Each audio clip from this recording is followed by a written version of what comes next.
So let's talk about Notre Dame, Ohio State. The start of the Marcus Freeman era, a coach that it seems like Notre Dame players want to play for, a coach that seems like everyone's excited about, a team that I still don't understand where the explosiveness is going to come from. I love Michael Mayer. I think he's amazing. I just don't know how they're going to be explosive down the field outside of him. That's the question mark. And obviously you lose some pieces at running back.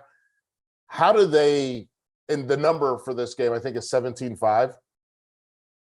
What does this game look like? Like, Max, what does this game look like in your eyes? Notre Dame, Ohio State, what does it look like? I mean, it looks like Ohio State's, I think, going to run roughshod. I mean, because like you said, Notre Dame doesn't have those explosive players. They are ball possessing, consistent, run to set up the play action pass on third and medium to long, like very traditional, because your leading guy is Michael Mayer, who I get is an amazing guy. You got a couple of great offensive linemen on there. You're a big, beefy offensive line. That's been your hallmark. You put them in the league. You have 5 stars across the board. They have the best center in college football right now. The best center in college football, and the previous best center is now playing guard for you. Because that guy was so good. He kicked the guy out to guard. So, and then you still got, you have Josh Lugg and some other guys, a Wexford kid. So, I mean, they're going to be good throughout the season. The problem is you got the draw of Ohio State. An Ohio State that's a scorned Ohio State team from a year ago. That season opener is still tasting in their mouth from Oregon. So they're a pissed off team. And I think that's why you don't want to mess with them. They have a collision course for the college football playoff.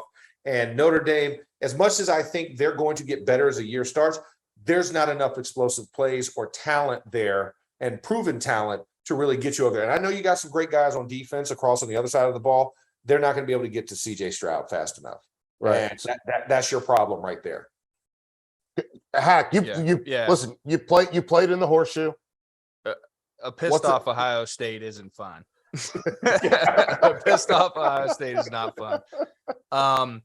And I think they've set such a high standard over the past few years, and even with head coaching changes, I thought that's one of the greatest testaments to Ryan Day is stepping in there after Urban and like continuing that expectation when you walk in that building. And I have the great pleasure of talking with Josh Perry on a pretty regular basis. Me too. Yeah. Josh is the man.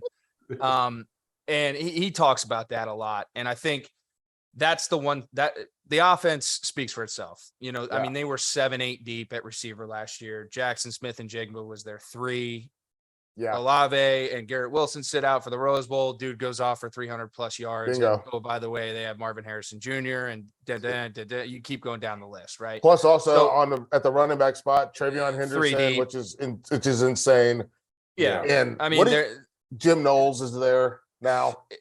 So offensively, they're going to be able to do what they need to do, whether it be matchups, schematically. They're going to move the football, and I think Notre Dame may be good enough defensively to slow them down a little bit, but it's not going to be one of those things where you're going to slow them down completely. You need to be able on the offensive side of the ball to either possess the football like Michigan did last year and beat the shit out of them up front for 4 quarters, or go match for match. Yeah. Go match for match and go punch for punch. Right. You kind of got to pick your poison there. I'm more excited for Ohio State's defense right now. That team, that side of the ball, a ton of pressure from last year, really didn't live up to the standards. I don't think really even had some of the marquee guys that they're used to having, those projected top 5, top 10 picks in the NFL draft. But they did get a lot of experience. And I know that they're kind of coming in with a new scheme, new defensive coordinator. However, when you have the experience, a group that's played together, a lot of depth that's been rotational and guys that are playing even in roles who can come in and get you some blows and get you some meaningful snaps. That's the side of the ball I'm most excited to watch. And if they can really get that figured out against the Notre Dame team week 1, I said it, watch out Big Ten. If that side of the ball gets rolling for them offensively, they're going to be hard to keep up with. And I mean, really watch out college football. I think that they can make a run deep in the college football playoff. Yeah, I've said this before. I think Ohio State should win the national championship this year.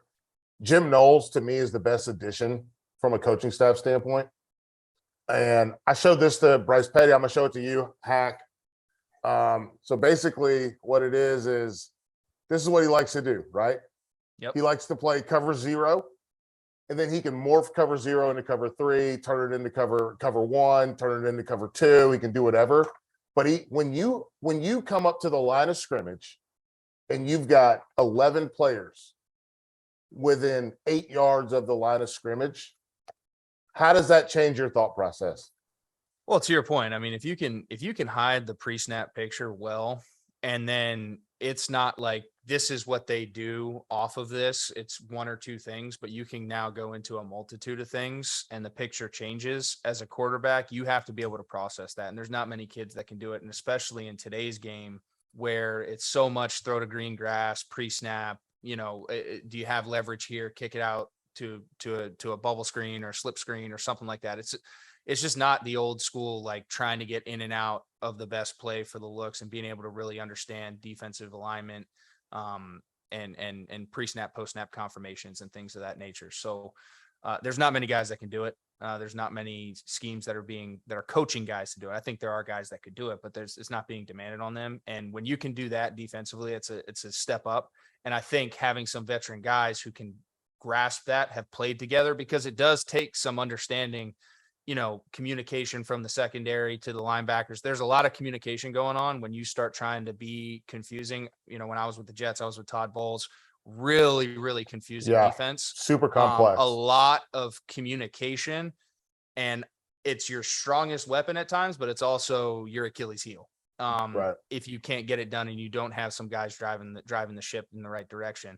And I think Ohio State has the guys to do that this year. And that's going to present a big challenge.